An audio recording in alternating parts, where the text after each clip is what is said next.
All right, hello.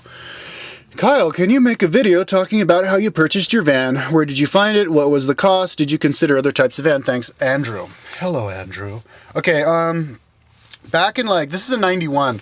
Back in 90 or something, we were driving to go skiing at Vail. My dad was driving and my brother and his buddy were in the back of our Toyota van. And those Toyota vans are really nice.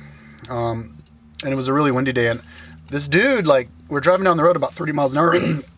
This dude just blows a stop sign and smashes right into the side of our van, and we roll 2 times, and my brother and his buddy were in the back, getting all banged up. And anyways, we got $7,000 for that car, even though we bought it for $14,000 just a couple years, 3 or 4 years before that. And anyways, yeah, that winter my parents straight up bought this van, and it's right off the lot, brand new, for 20 grand. I guess they didn't bargain down. I guess my parents weren't so good about that, and I got out and I saw it and I was like, oh my God, it was the most beautiful thing I'd ever seen. They got the car because my brother, and I think we were still bike racing and stuff, so and doing road trips, so they wanted to get a car for the road trips. And so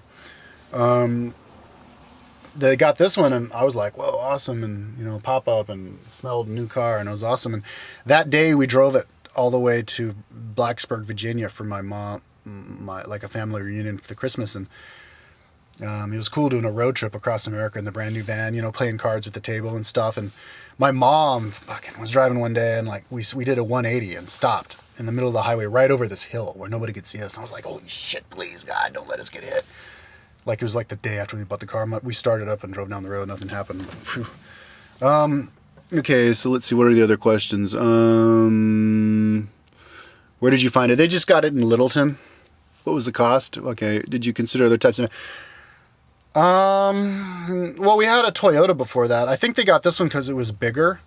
And it did seem a little bit bigger than it. It drives a little bit heavier than the Toyota, but it's definitely inside. It's definitely a lot bigger than the Toyota. And I think I think this van uses space better than any other van. I was sitting in this giant, one of those big, American Dodge vans with some dude, back in October. And it kind of looked like his van wasn't any bigger than mine on the inside. And they're a lot bigger on the outside. So I think, and the Toyota vans, this is probably about the same size as the Toyota van on the outside, but it's a lot bigger on the inside. So I think, yeah, the VW vans, I think it's the ultimate. This van, not the newer ones, this particular one I think is the ultimate van design. Having the engine in the back, and that up front, I think it's the best. Also makes the engine quiet when it's in the back. But yeah, I didn't get it used. I did have another van though. I had a 72 van that my dad got for me. Never drove.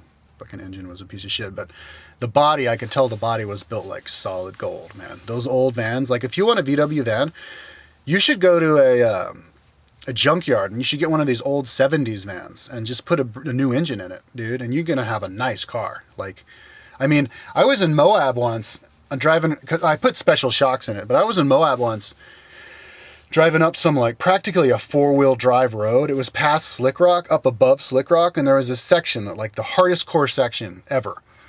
And there was this 4x4 4Runner, Toyota 4Runner 4x4, driving up it, and I just came up on that motherfucker like he was standing still, dude. I was just like, and the shocks were absorbing it because they have pretty good clearance, and that was so funny. I was like, get out of the way. It was so funny. But yeah, dude, those cars, those are badass cars. The old ones, man. I mean, the steel is built with really high quality steel. Not like Japanese cars that melt before your eyes. Yeah, really nice, really well built bodies. Just put a good engine in there and you're good to go. Okay, so that's about that with this car.